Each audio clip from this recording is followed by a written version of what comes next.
The Middle East is once again on edge. Violence has erupted between Israel and Hezbollah. This conflict has deep roots. It has flared up many times before. This latest escalation is the most serious in years.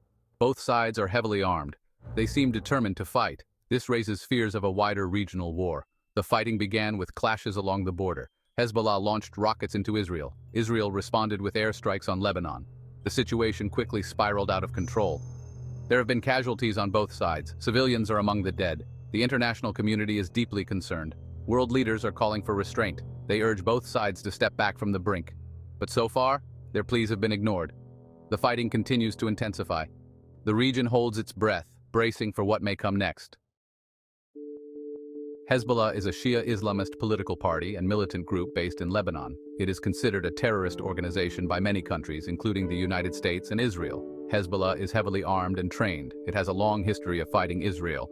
Israel is a small but powerful country in the Middle East. It has a sophisticated military and a strong defense industry. Israel has fought numerous wars with its Arab neighbors. It sees Hezbollah as a major threat to its security. The two sides have clashed repeatedly over the years. The most recent conflict began in 2006. That war lasted for 34 days. It ended in a stalemate, but the underlying tensions were never resolved. The current fighting has raised fears of a wider regional conflict. This is partly because of Iran's involvement. Iran is a major backer of Hezbollah. It provides the group with weapons and funding. Israel has accused Iran of orchestrating the latest violence. Iran has denied any direct role in the fighting, but it has vowed to support Hezbollah.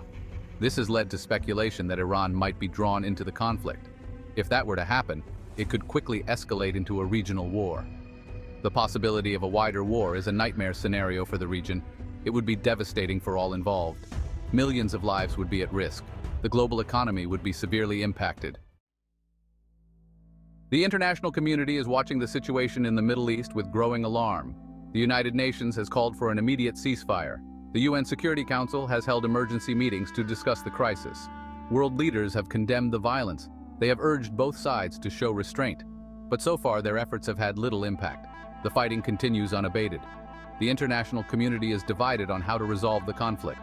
Some countries support Israel's right to defend itself. Others condemn Israel's use of force. This division makes it difficult to find a peaceful solution. Uncertain future and potential fallout. The situation in the Middle East is highly volatile. The conflict could escalate further at any moment. The potential consequences are dire.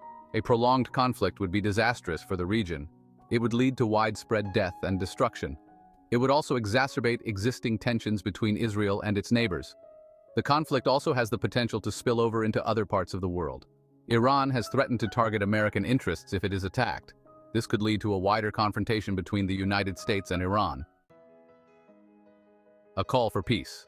The world must not stand idly by while the Middle East descends into chaos. The international community must act urgently to prevent further bloodshed. This means putting pressure on both sides to agree to a ceasefire. It also means addressing the root causes of the conflict. This includes finding a just and lasting solution to the Israeli-Palestinian conflict. It also means addressing Iran's nuclear ambitions. The road to peace in the Middle East will be long and difficult, but it is a journey that must be taken. The alternative is too terrible to contemplate. If you want to stay up to date with the latest news, consider subscribing.